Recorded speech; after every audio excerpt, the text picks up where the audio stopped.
नमस्कार, मैं विनीत सरांसरी, वो सो महाराष्ट्र न्यूज के साथ में। और आज हम मदनपुरा के झूला मैदान के नजदीक में मौजूद है।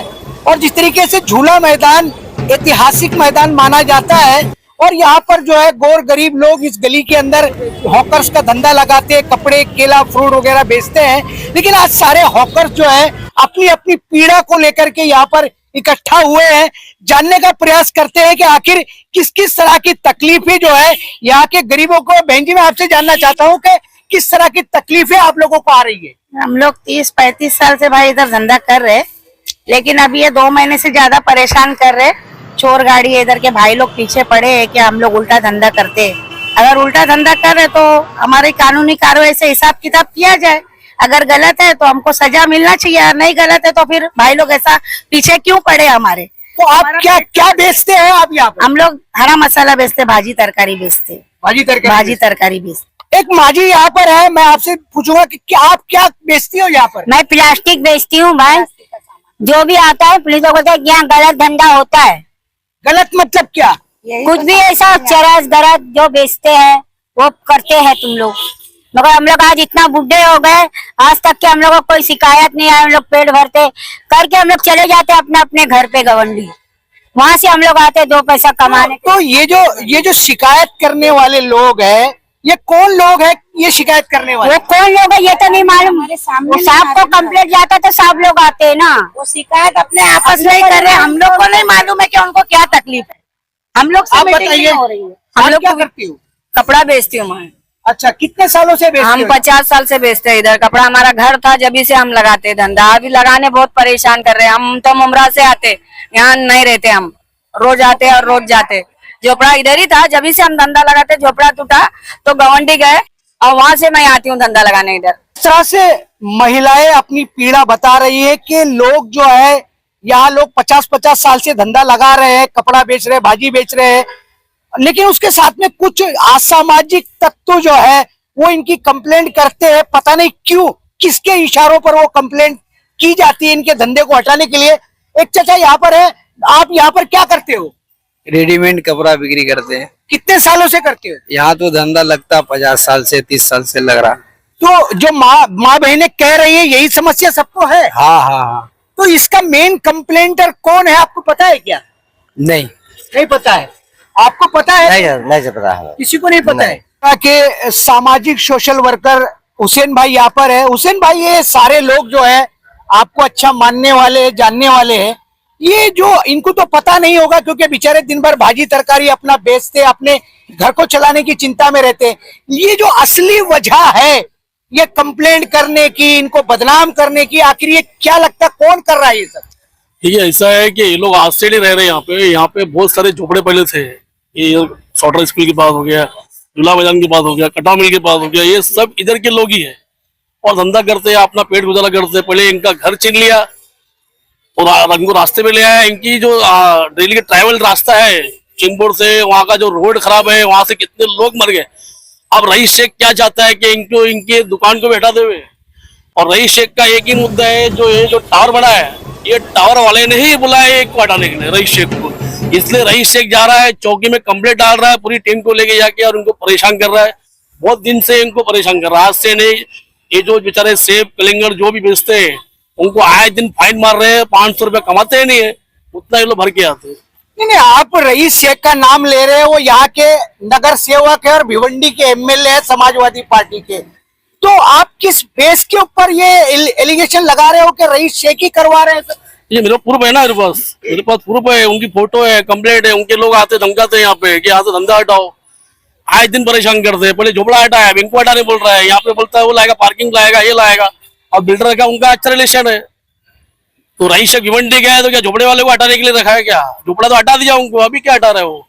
इनको हटा रहा, गरीब लोग को जो बेचारे कपड़े सही से पहनते नहीं है, 200-500 कमा रहे हैं, उनको हटा रहे। तो क्या लगता है कि ये गरीबों की जो लड़ाई है, ये रईस शेख तो बड़ा आदमी है, नगर सेवक भी है और साथ में एमएलए भी है। बड़े आदमी से ये छोटे लोग तो लड़ नहीं पाएंगे, भाजी तरकारी बेचने वाले। तो इसकी लड़ाई कैसे आप लड़ोगे और कैसे न्याय दिलाओगे? देखिए, इनका जो भी है ना, एक जगह साइन लेके और देखने फडणवीस साहब है, उनसे बात करेंगे, सर ये थोड़ा आप गरीबों को जरा हेल्प करो। आज से रह रहे नहीं है क्योंकि वो वहाँ का सीएम साहब है फडणवीस साहब। हम लोग इनकी सबकी साइन लेके वहां जाएंगे, वारिस पठान से मिलेंगे, वारिस भाई को बोलेंगे साहब आप हमारी बात करो वहाँ पे, ये लेटर उनको दो, ये सबकी साइन है, पूरे मोहल्ले की साइन है ये, और आज से धंधा कर रहे हैं लोग। वारिस भाई का हमारा इंटरनेशनल अच्छा है, हम वारिस भाई से बात करेंगे, भाई इनको जरा धंधा लगा के दो, या तो वारिस पठान को बुलाएंगे यहाँ पे हम। नहीं, वारिस पठान को आप मिलोगे ये बात ठीक है, वो तो एमआईएम के स्पोक पर्सन है, लेकिन रईस शेख समाजवादी के हैं, तो अबू आसिम आजमी को कब घेरोगे आप कि तुम्हारा नेता इस तरीके से गरीबों के दुश्मन बना पड़ा है? देखिए उसका जो है अबू आदमी जो है पूरा गाउंडी में ड्रग्स फैलाया हुआ है, आज जो चाहता है कि मदनपुरे में ड्रग्स फैला दे, बराबर है, तो तू पहले गाउंडी तो सुधार नहीं पा रहा है पहले यार। और फयाज अहमद के टाइम में तो आज मैं आपको बोलता हूँ कि एक भी ड्रग्स बेचता नहीं था यहाँ पे। आज जो इनको परेशान कर रहे हैं ना, ड्रग्स बेच रहा है, एक प्रूफ है आपके पास, बताओ ना, आपके पास प्रूफ है तो बताओ कि एक भी गरीब लेडीज जेन ड्रग्स बेचता है यहाँ पे, अफआईआर है क्या उनके नाम पे, बताओ मेरे को।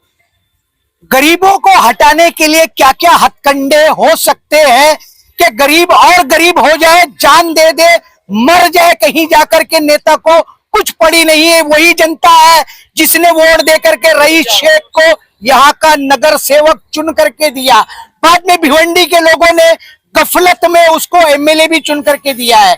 आप पता नहीं कि उनकी क्या पर्सनल दुश्मनी है, किससे क्या लेन देन है। चाचा यहाँ पर ये जो कह रहे हैं लोग कि इस तरह के एलिगेशन लगाए जाते कि आप लोग ड्रग्स बेच रहे हो, गांजा बेच रहे हो, अफीम बेच रहे हो, क्या ऐसा पॉसिबल है क्या? अगर पॉसिबल होता तो पुलिस सबसे पहले हम ही लोगों को पकड़ के केस करती।